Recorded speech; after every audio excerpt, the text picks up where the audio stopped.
দেখুন, আজকে বিজেপির উত্থান এবং আলটিমেটলি এই বিপুল জনাদেশ নিয়ে বিজেপির ক্ষমতায় আসার পিছনে যে বিচারধারা এবং যা রাজনৈতিক ভিত্তিভূমি তৈরি হয়েছিল, সেটা বিশিষ্ট স্বাধীনতা সংগ্রামী ভারত কেশরী ডক্টর শ্যামাপ্রসাদ মুখার্জির জন্য। সবচেয়ে বড় কথা, রাজনৈতিক দিকটা বাদ গেলেও আজকে যে আমরা একটি স্বাধীন গণতান্ত্রিক দেশে দাঁড়িয়ে আছি বা নিজেরা নিজেদের কর্ম বা সব কিছু করছি, শ্বাস প্রশ্বাস নিতে পারছি, সবটাই কিন্তু ভারত ভক্তির জন্য।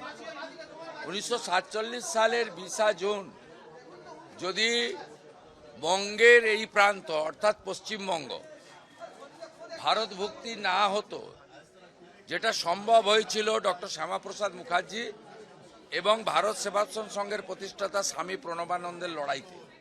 ফাইনালি আইনসভাতে ডক্টর শ্যামাপ্রসাদ মুখার্জি সহ 58 জন সনাতনী আইনসভার সদস্য ভোট দিয়ে ভারত ভক্তি করেছিলেন। তাহলে আজকে আপনি আমি কেউ এখানে দাঁড়িয়ে থাকতে পারতাম না। আমাদের পরিণতিও আমাদের বাংলাদেশে থাকা ওই দেশের সংখ্যালঘু হিন্দুদের মতো হতো।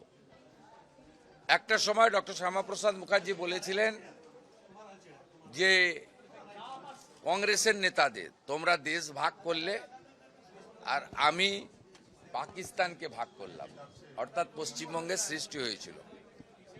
আমি নিশ্চিতভাবে ক্যাবিনেটে রাখবো, বিধানসভায় রাখবো।